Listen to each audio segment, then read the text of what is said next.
hermanas y visitas que están entre nosotros. Dice la Biblia, cuán bueno y delicioso es habitar los hermanos juntos en armonía. Le hago una pregunta a la iglesia. ¿Cuántos estamos gozosos este primer día de la semana? Amén. Ese debe ser el gozo de nosotros los cristianos. Gracias, hermano. En cierta ocasión, una joven estaba lamentándose porque su vida era de amargura. Su vida estaba llevando un caos. Nada le salía bien y cuando encontraba una solución le venía otra adversidad a esta jovencita. Prácticamente vivía frustrada. En cierta ocasión, caminando por la calle, se encontró una anciana sabia y la anciana la comenzó a escuchar a esta joven. Y la anciana le propuso algo: ven, vamos a mi casa y te haré un experimento de lo que tú me estás diciendo que está pasando con la cocina, todo lo que todo el mundo le gusta, el comer. Entonces la anciana le dijo a la joven: ven, voy a sacar 3 ollas y las voy a poner en el fuego cada una y pondré ciertos elementos dentro de ella. Entonces la anciana tomó una zanahoria, tomó un huevo y tomó un puñito de café y la puso a hervir al mismo tiempo las 3 ollas con ese contenido dentro de el agua y la porra, la ollita. Y le dijo a la anciana: toma un momento y observa que se estén hirviendo esos 3 elementos que eché en la olla. Pasando el tiempo, apagaron las llamas al mismo tiempo y le dijo la anciana a la joven: ¿qué has notado? Saca todo lo que se metió dentro de la olla y dime qué ves. La zanahoria se puso aguadita, blanda. El huevo lo quebró y se puso duro. Y el café vio que se había regado en toda el agua.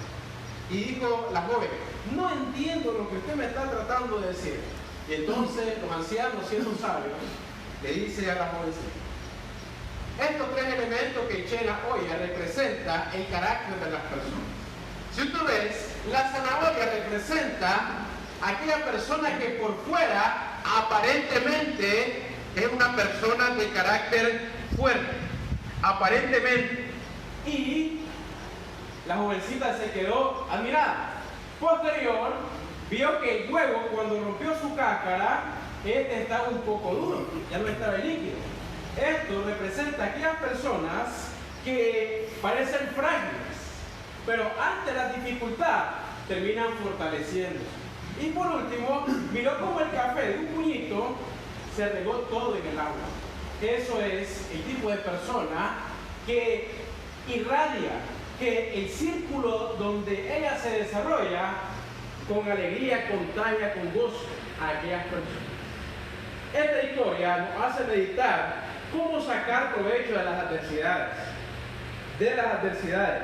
Y el ejemplo por excelencia de las adversidades es nuestro Señor y Salvador Jesucristo. ¿Sabe dónde, hermanos? Hermanas, en el Getsemaní. En esta mañana estaremos meditando un tema poderoso: cómo ser victorioso ante las adversidades. Es una pregunta: ¿cómo ser victorioso ante las adversidades? Esta lección estará basada en el Evangelio de Lucas, capítulo 22, versículo 39 al 46. Evangelio de Lucas, capítulo 22, versículo 39 al 46. Vamos a ver el ejemplo por excelencia, el cual es nuestro Señor y Salvador Jesucristo. Recordemos algo, que el tema del mes de abril ha sido la fe en tiempos de adversidades. ¿Y cómo podemos ser victoriosos en ellas? ¿Cómo ser victoriosos en ellas? Quiero que leamos los primeros versículos. Lucas capítulo 22, versículo 39 al 41. Y saliendo se fue como solía al monte de los Olivos. Y sus discípulos también le siguieron. Cuando llegó a aquel lugar, les dijo: orad que no entréis en tentación.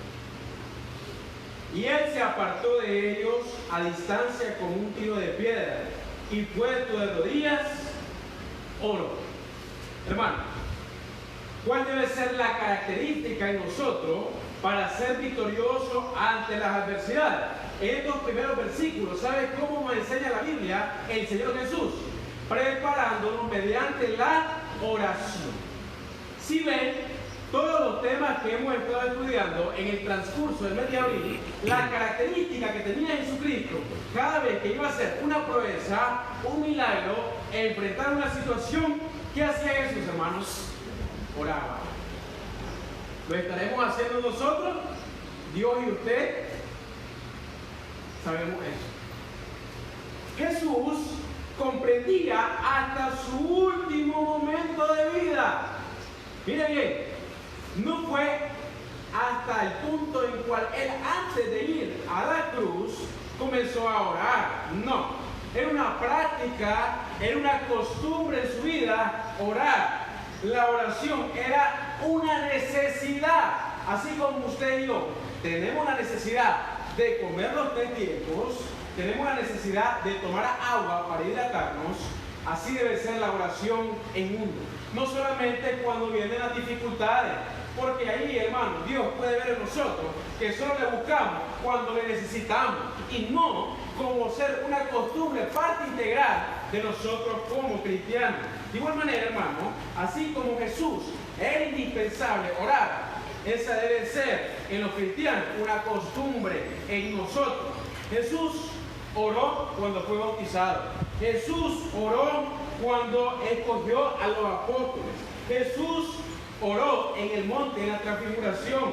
Oraba sin cesar en toda circunstancia y en todo tiempo. Meditemos nosotros. Cada vez o cada cuánto oramos a Dios. Decía ahí una estadística que aproximadamente en un año un cristiano puede orar 1060 y pico de veces ora un cristiano en el año. Pero la estadística es que ora las 3 veces que va a comer, no las veces que le necesita el Señor. Jesús, siendo el ejemplo por excelencia, amados hermanos, siempre oraba. Ahora, analicemos y discernamos los primeros versículos. ¿A dónde iba a orar Jesús? ¿A dónde iba a orar? Dice que iba a ir al Getsemaní. Permítame decirle algo. Cuando nosotros miramos la Escritura, Jesucristo tenía un lugar especial para orar, el Monte de los Olivos. Es ahí, cerca del Getsemaní.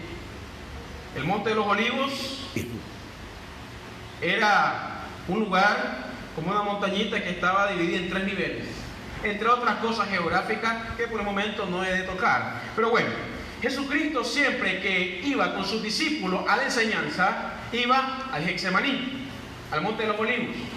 Cuando Jesús quería orar y deseaba orar, como costumbre iba al Getsemaní. Jesús tenía un lugar especial para orar. Analicémonos nosotros. ¿Tenemos un lugar especial para orar en nuestra casa? Jesucristo apartaba un momento. Cuando usted lee Juan capítulo 18, versículo 2, dice de que Judas sabía dónde podía encontrar a Jesús. Esto es cuando Judas llevaba la turba para entregar a Jesucristo. ¿Sabe por qué Judas sabía dónde estaba el maestro? Porque el maestro, por excelencia Jesús, siempre enseñaba que en los momentos que él se apartaba, ¿dónde iba? A orar. Tenemos esta costumbre nosotros los cristianos, acá y en el mundo entero. Dios sabrá y nosotros en nuestra vida personal. La oración, hermano, nos prepara para enfrentar las guerras espirituales. No solamente para momentos, sino que la oración nos ayuda para enfrentar guerras espirituales. ¿Qué tipo de guerras espirituales? Nos somete a la voluntad de Dios también, nos hace dependiente de Dios, nos ayuda a vencer la tentación y nos ayuda a vivir, hermano, una vida santificada. Nos prepara para tiempo de sufrimiento.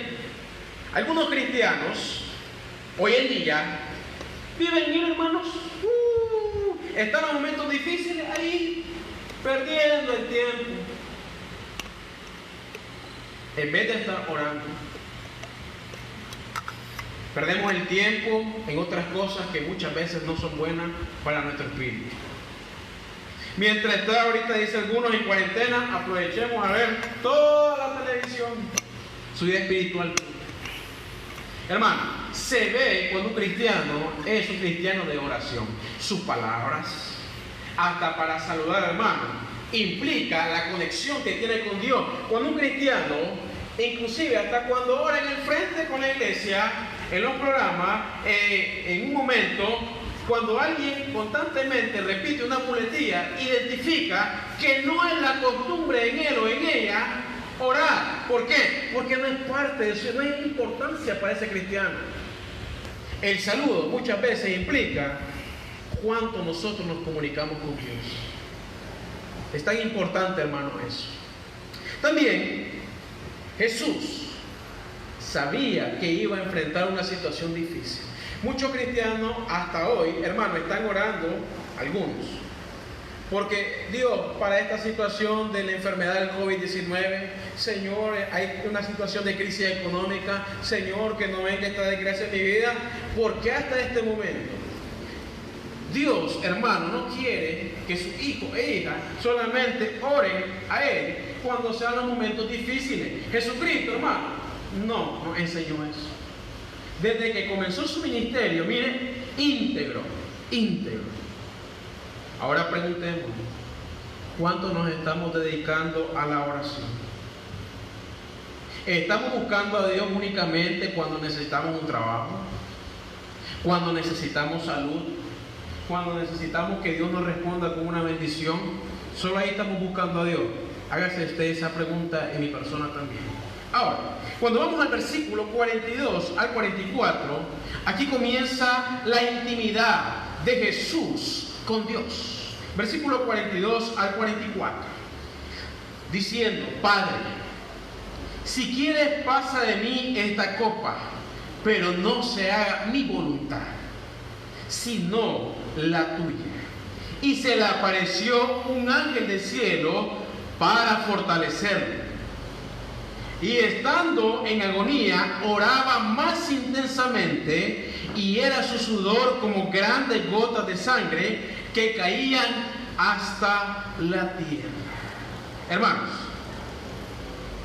además de uno dedicarse a la oración, prepararse por medio de la oración, uno también, hermano, debe de aprender a aceptar su voluntad. Indirectamente, en estos versículos está plasmado esto. Cuando comienza a orar Jesús, Padre, si quieres pasa de mí esta copa, pero no se haga mi voluntad, sino la tuya. Para ser victorioso ante las adversidades, hay que aprender a aceptar la voluntad de Dios. Y aquí quiero detenerme un poco a discernir esto. Nuestro Señor y Salvador Jesucristo estaba completamente sumiso al Padre. Si usted ve, ahí es cuando uno ora con una intimidad con Dios. ¿Cómo estaba Jesús? Estaba conmovido, estaba dolido, estaba un sufrimiento interno que usted y yo podemos experimentar eso, y creo que jamás lo pasaremos. Por eso Jesús es el ejemplo por excelencia. La angustia de Jesús era tan grande, ¿sabe por qué? Se aproximaba su dolor físico, dolor que usted y yo hemos sentido y jamás sentiremos. Además del dolor físico, la separación del Padre, entre su Padre y Él. Eso duele. También su dolor emocional y su muerte. Ese momento en el cual estaba orando Jesús, sabía lo que iba, pero ¿sabe qué? Él, aún con ese dolor que hemos mencionado, ¿qué le dijo al Padre? Señor, hágase su voluntad y no la mía.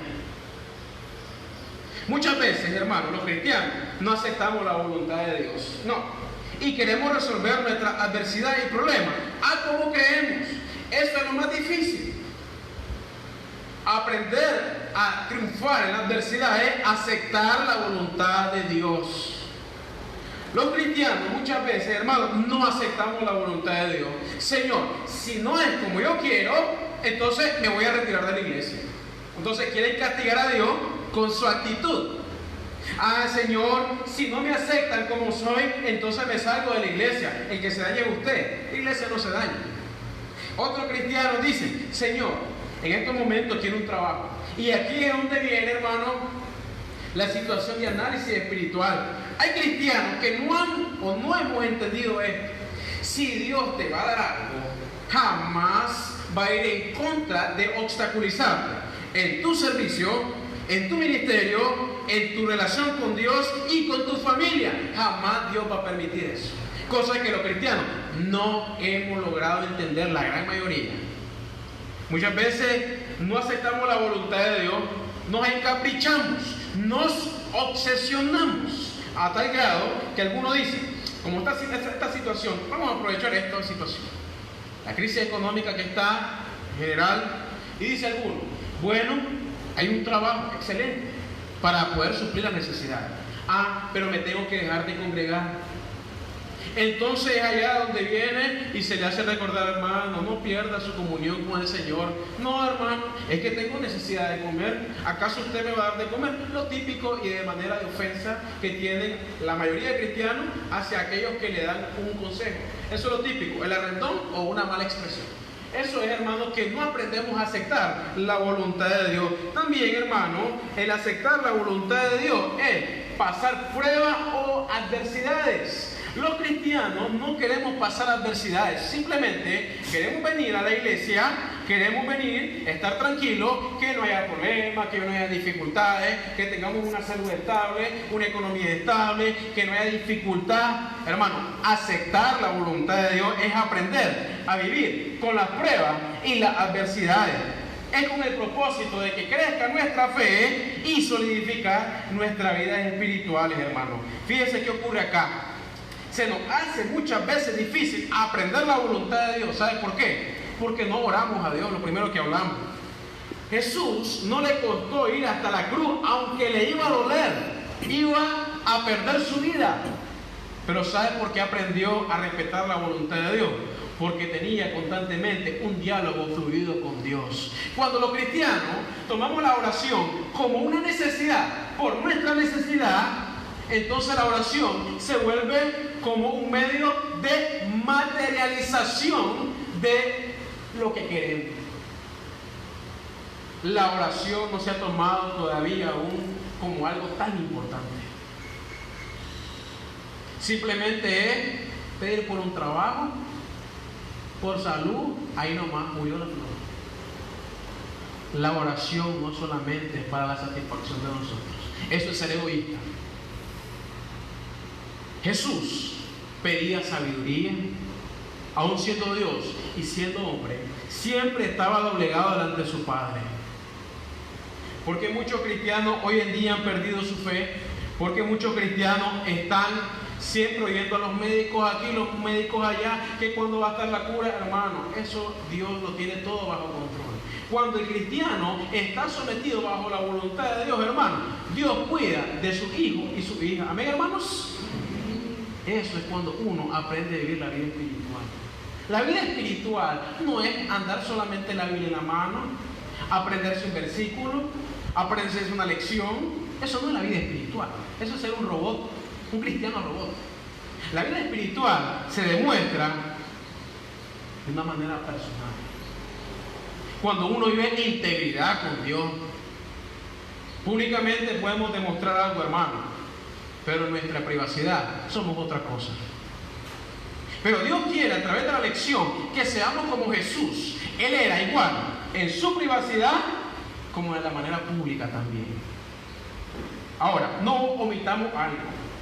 Cuando aceptamos la voluntad de Dios, Él nos brinda consuelo. Si usted ve, dice que cuando Él oraba, su sudor eran como grandes gotas de sangre que caían a tierra. Y dice la Escritura que Dios le mandó un ángel ¿para qué, hermanos? Para fortalecerme. Ahora, cuando uno vive y acepta la voluntad de Dios, hermano, el Señor, ¿sabe qué? nos manda ángeles, nos manda consuelo a través de algunos hermanos. Probablemente en el transcurso de nuestra vida de cristianos hayamos tenido tal vez crisis económica y tal vez no teníamos nada que comer, y a pesar de nuestra integridad, nuestra fidelidad con Dios, miren, uno está en su casa, y creo que la mayoría de los cristianos hemos experimentado esto o otras cosas más. Llega alguien, mire, aquí le traigo algo, le comparto esto, ¿y qué dice uno? Bendito sea Dios, Dios me mandó un ángel. De igual manera, Dios le va a enviar un ángel de diferente manera, ya sea una crisis emocional, económica, familiar, espiritual. Cuando uno se somete con Dios, hermano, Dios le envía ángeles a uno de la manera que Él cree conveniente para nosotros. Ahora, aprendamos algo. Probablemente aquel cristiano que no ha aceptado la voluntad de Dios o no ha aprendido a vivir bajo la voluntad de Dios dice: pues si yo vivo la voluntad de Dios, hermano, yo me congrego, yo canto alabanza, yo salgo a visitar, yo hago la voluntad de Dios, hermano. Eso es un servicio. Pero aceptar la voluntad de Dios es escuchar a Dios cuando Él nos habla en nuestra vida personal. Es que muchas veces mezclamos el servicio con nuestra vida personal, en estar íntegro con Dios, en estar consagrado con Dios y aceptar su voluntad. ¿Por qué? Yo puedo ser un cristiano que esté sirviendo, pero no acepto la voluntad de Dios. Sirvo únicamente porque es un mandamiento, es porque me dicen, pero puedo servir y no vivir la voluntad de Dios al mismo tiempo. Recordemos muchos hombres y mujeres en el Antiguo Testamento y en el Nuevo Testamento que sirvieron a Dios, pero no muchos estaban sometidos a la voluntad de Dios. Uno debe aprender a vivir bajo la voluntad de Dios, bajo sus preceptos, y debe de aceptarlas, hermanos. Hay enfermedades que vienen al cuerpo de uno, hay que aceptarlas. Ay, Dios mío, llevo como 30 años con esta misma enfermedad y nunca salí de esto. ¿Y qué hacen algunos, hermanos? En vez de aceptar y aprender a vivir con esos malestares, ¿qué hacen? Se van al mundo. Como Dios no me solucionó, me voy al mundo a perder en la borrachera. Esas son una de las opciones. Ya las hemos visto. Otros, cuando no aprenden a vivir bajo situaciones difíciles, en vez de aceptar la voluntad de Dios, se desaniman. Piensan que ya venir a la iglesia no es necesario. Cuando Jesús dijo que pasa de mí esta copa, ¿sabe qué significa la copa? Sufrimiento. Al ser humano no le gusta sufrir, pero sí le gusta gozar. Pero ¿sabe qué, hermanos? La Biblia dice que el sufrimiento en esta tierra no se compara como allá la gloria que estaremos con el Señor en los cielos. Es mejor sufrir en esta tierra y gozar de los bienes espirituales en los cielos. Eso lo entiende el cristiano o la cristiana cuando vive consagrado con el Señor, cuando en su casa se habla la palabra de Dios, cuando en su casa se vive la santidad. Hermanos, es tan importante. Cuando usted llega a un hogar de un cristiano, se debe sentir la paz de Cristo. Se siente cuando uno llega a un hogar de un hermano o una hermana que se vive la santidad. Y no es que el objeto físico le haga un rostro, aquí hay paz, santidad, o no lo estoy diciendo que decore toda su casa con el Salmo 91 y que tenga una Biblia abierta, no. Se siente cuando una casa vive la vida espiritual, se siente armonía, la tranquilidad y la paz. Jesús también, amados hermanos, estando en esa agonía, ¿sabe por qué aguantó tanto? Sufrió tanto por todos nosotros, hermanos. Iba a cargar los pecados de toda la humanidad. Y es aquí donde algunos hermanos en su vida espiritual también dicen: hermano, me gustaría que estuviera en mis zapatos. Y yo les recuerdo algo con la escritura. ¿Le gustaría a usted estar en los zapatos de Cristo? Creo que ninguno. Por eso ese comentario no da lugar en ninguno.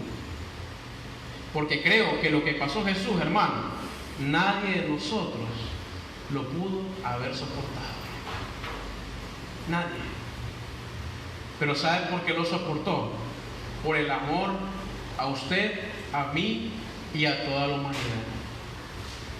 ¿Qué merece Dios de nosotros entonces, hermano?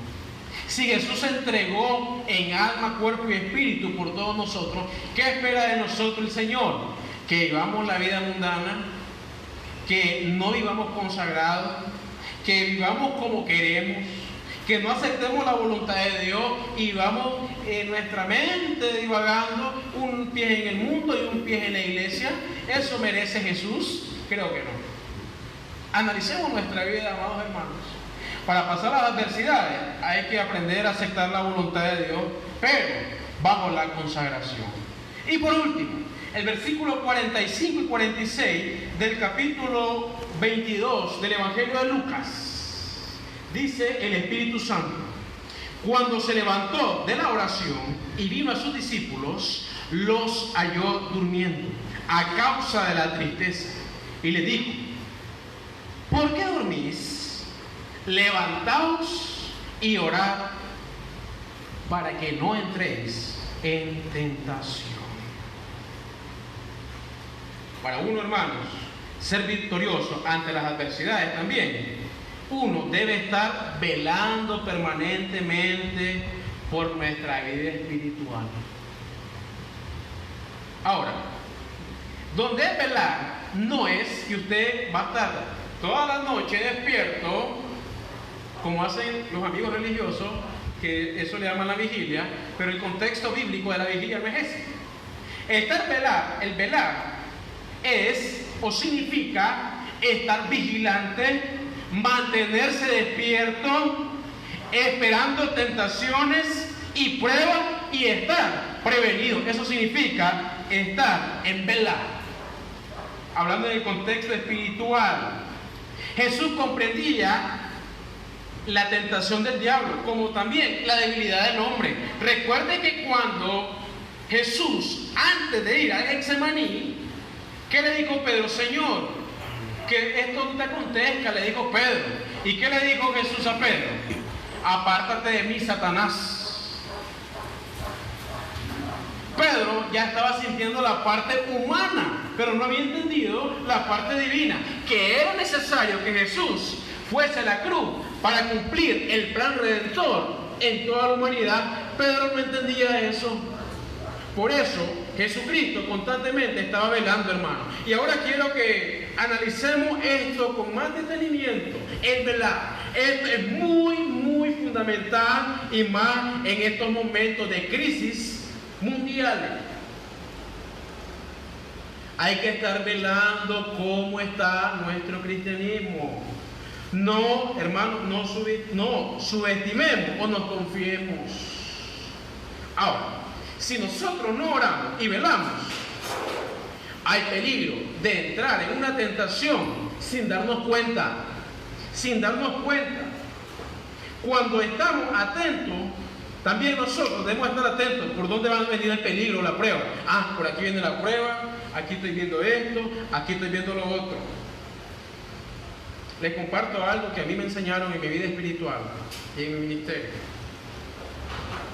Cuando todo está tranquilo, siempre viene algo. Esa es una regla espiritual. Entonces uno constantemente está orando a Dios. Todo está tranquilo, no hay problema, y de repente aparece algo. No nos confiemos, hermano. Ya pasamos la prueba, un respiro. Uno debe estar siempre dándole gracias a Dios cuando pasa su prueba, sus tentaciones, pero no debe de bajar sus fuerzas espirituales. No hay que subestimar o no nos confiemos, ni nos durmamos del impacto que pueden causar las adversidades también, porque luego son los lamentos, llantos y tristezas que estas producen cuando no sabemos cómo enfrentarlas. Allá, hermano, y vuelvo y recalco esto: no sabemos, no subestimemos las cosas de Satanás. Cuando tenemos la comunión, con el cortado de comunión, indirectamente Satanás me está llevando y no me estoy dando cuenta. No, hermano, no es así, hermano. Hay que amar a nuestros hermanos. Sí, hay que amarle, recordarle su compromiso con Dios, pero no sentarme ni a tener una plática que no vaya en base a su restauración espiritual.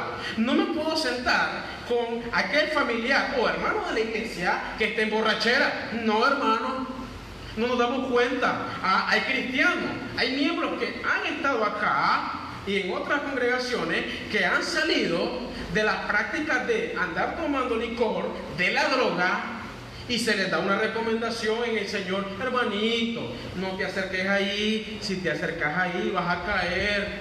¿Y qué dicen los hermanos?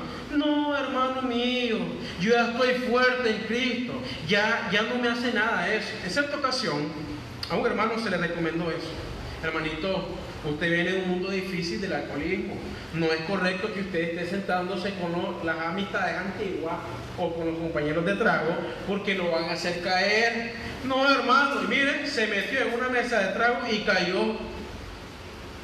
Creemos que estamos firmes, pero no. Dice la primera carta a los Corintios, capítulo 10, versículo 12. Por eso uno debe estar velando y tener cuidado. Así que el que piense estar firme, mire que no caiga. Hay cristianos que nos confiamos cómo estamos llevando nuestra vida familiar, personal, espiritual. No, hermano, todo está tranquilo, hermano. Al fin y al cabo, cuando no se escucha el consejo, después son los llantos, después son las aflicciones. ¿Y sabe qué es lo más triste, hermano?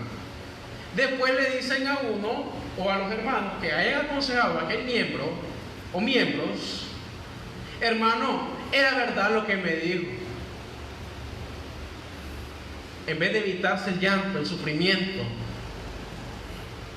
a algunos cristianos les gusta el masoquismo, les gusta llorar por gusto, les gusta experimentar el dolor, pero de castigo, no por la causa de Cristo. Cuando uno no está pendiente y vela por su vida espiritual. Uno también, hermano, aquí vamos a hablar en la iglesia, aquí está reunido. Uno debe de amar a Dios. Habemos cristianos algunas veces que estamos en las lecciones bíblicas, nos estamos durmiendo. En vez de estar abiertos, la escritura la tenemos cerrada. En vez de estar cantando el Señor con gozo, hacemos la mueca que cantamos. Y eso se llama frialdad espiritual. Que automáticamente estamos cayendo y nos estamos velando. Podemos estar aquí y nos podemos estar perdiendo sentados en el local de adoración. En vez de estar con gozo, venir con gozo a la iglesia, con una cara de tristeza. En vez de salir fortalecidos, vamos más decepcionados que una persona a punto de la muerte. Permítame decirle que el velar no solamente la situación, un pecado, una tentación, un adulterio, una fornicación, el tomar licor o una droga. No, va más allá que eso, el velar. Si en nuestros hogares estamos leyendo la escritura, si en nuestros hogares nos estamos sentando como familia, tenemos un plan como familia de leer la Biblia, de estudiar las debilidades que pueden afectar al hogar, no es necesario. Para algunos cristianos o cristianas piensan que solamente recibir el sermón dentro del local de adoración es lo suficiente para sentirse bien. Hermano, eso es vivir engañado. Por eso la Biblia dice: el que piensa o que cree estar firme, mire que no caiga. Esto sabemos por qué Dios nos está diciendo esto, hermano. Ha mejorado, y aquí debemos hacer un análisis nosotros. Ha mejorado mi relación matrimonial, ha mejorado la relación con mis hijos, ha mejorado la relación con mis hermanos, ha mejorado mi relación con mis vecinos, ha mejorado mi relación con Dios. Hermano, cuando uno no está pendiente de su vida espiritual, esto no le importa a uno, ni le pasa por la mente esas preguntas. Solamente, hermano, vivimos al diario. Amanecemos, oramos, nos levantamos a trabajar, comemos, al trabajo, regresamos a la casa, oramos, comemos, nos acostamos y sigue el ciclo. Un cristiano con un ciclo así, o una cristiana con un ciclo así, hermano, va hundiéndose su vida espiritual.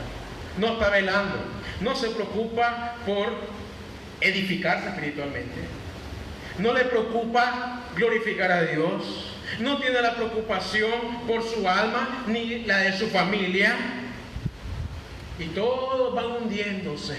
Y cuando ven, chocopló, explota el asunto, y hasta ahí llaman a los hermanos, necesitamos consejería, hermanos, necesitamos consejo. Está bien, el consejo está, pero los consejos deben de ser para reafirmar nuestras decisiones, no para venir y creer que salgamos de donde estamos estancados. No, hermano, es mejor darle un empujoncito que arrancar el carro. Eso es cuando no estamos velando por nuestra vida espiritual. No estamos velando por ella, hermano. Y aprendamos algo todos nosotros. Debemos escuchar las amonestaciones del Señor a través de nuestros hermanos o hermanas para estar preparados ante las adversidades, pruebas y tribulaciones. El apóstol Pablo le dijo esto a los hermanos antes de partir, hermano, de Mileto. Quiero que me acompañe a primera carta a los Corintios, capítulo 10. Primera carta a los Corintios, capítulo 10.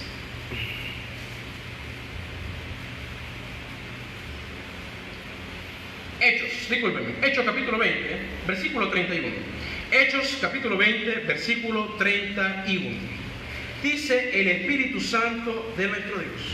Cuando el apóstol Pablo se despide en Mileto, les recuerda a los hermanos algo tan importante que ya lo había hecho en ese tiempo. Dice así el pasaje bíblico, Hechos 20, 31. Por tanto, velad, acordaos que por 3 años, de noche y de día, no he cesado de amonestar con lágrimas a cada uno. El apóstol Pablo sabía cuál era su ministerio. Sabía qué era ser un ministro competente. Y aquí quiero aprovechar 2 cosas. El ministro del Señor debe estar atento, no debe enfriarse. Como la situación ahorita está quieta, entonces todos los programas se cierran. No, ahorita todos los que estamos encargados de un ministerio deben estar pensando y proyectando. Después que pase esta situación, ¿qué hay que hacer? O ¿qué podemos hacer mientras está esto? Pero no quedarse hasta que uno le dice actuar. No, hermano, eso es ser un ministro del Señor incompetente. La Biblia nos enseña en la segunda carta de Corintios 3 que nosotros somos ministros competentes de un nuevo pacto, Nuevo Testamento. El apóstol Pablo estaba pendiente de los hermanos siempre. Para algunos es importante, para otros es ser hostigoso. Ay, este hermano, ¿para qué me llama? Si me siento bien, hermano, en mi vida espiritual, llame a aquel que no lo necesita. ¿Quién lo asegura que si usted no lo necesita o yo no lo necesito? El apóstol Pablo se dedicó por ese tiempo a ayudar a los hermanos en Mileto. ¿Por qué? Hermano, los seres humanos tendemos a olvidar. Por eso el apóstol Pedro dice, aunque ustedes ya estén confirmados en la fe, no dejaré de recordarles estas cosas. Y hermanos míos, para ir concluyendo, recordemos algo. El único que nos puede liberar o librar de toda angustia, dificultad, de toda prueba, es el Señor. Primera carta a los Corintios, capítulo 10, versículo 13. Primera carta a los Corintios, capítulo 10, versículo 13. No os ha sobrevenido ninguna tentación que no sea humana, pero fiel es Dios, que no dejará ser tentado más de lo que podéis resistir, sino quedará también juntamente con la tentación la salida, para que podáis soportar. Palabra de Dios, hermanos. ¿Ya vio? ¿Quién es el que puede librarnos de la tentación, de las adversidades, de la prueba? Dios. Pero nos libra si estamos sometidos bajo la voluntad de Él. Si usted y yo no vivimos bajo la voluntad de Dios, no lo puede librar. ¿Por qué? Porque se le hace difícil entender la Escritura. Se le hace difícil entender la palabra de Dios. Más sin embargo, aquel cristiano que entiende que es importante prepararse mediante la oración, aquel que entiende que es importante aceptar la voluntad de Dios, y aquel que entiende que velar permanentemente la vida espiritual, a ese Dios libra y guarda y cuida. Y recordemos algo, hermanos, que dice la carta a Pedro. Así como comenzamos nuestra primera historia, que cada objeto que fue echado en la olla, así Dios también nos probará a cada uno de nosotros. Dice la carta a Pedro, primera carta a Pedro, capítulo 1, versículo 7. Para que sometida a prueba vuestra fe, mucho más preciosa que el oro, el cual, aunque perecedero, se prueba con fuego, sea hallada en alabanza, gloria y honra cuando sea manifestado Jesucristo. Palabra de Dios, hermanos. Así seremos probados los cristianos. Si usted quiere ser reluciente como el oro, el Señor nos pasará por fuego y tendremos la alabanza de nuestro Señor. Pero aquel que todavía no ha sido ejercitado en la fe, necesitamos hacerlo, para que usted resplandezca ante esta situación que estamos viviendo y ante las que hayan de venir en este país o en el mundo entero. Si esta mañana algún hermano tiene la necesidad de platicar con Dios y orar con Dios en la iglesia, es momento de hacerlo. También si algún amigo o amiga que está entre nosotros siente de que su vida no ha tenido un rumbo, una guía, una dirección, hoy es momento que puede entregar al Señor su vida a través de la obediencia al Evangelio. Recuerden, como dijo aquel hombre, el eunuco, aquí hay agua. ¿Qué impide que yo sea bautizado? Para el perdón de sus pecados, recibir el Espíritu Santo y ser añadida al pueblo santo. Que Dios nos bendiga a todos.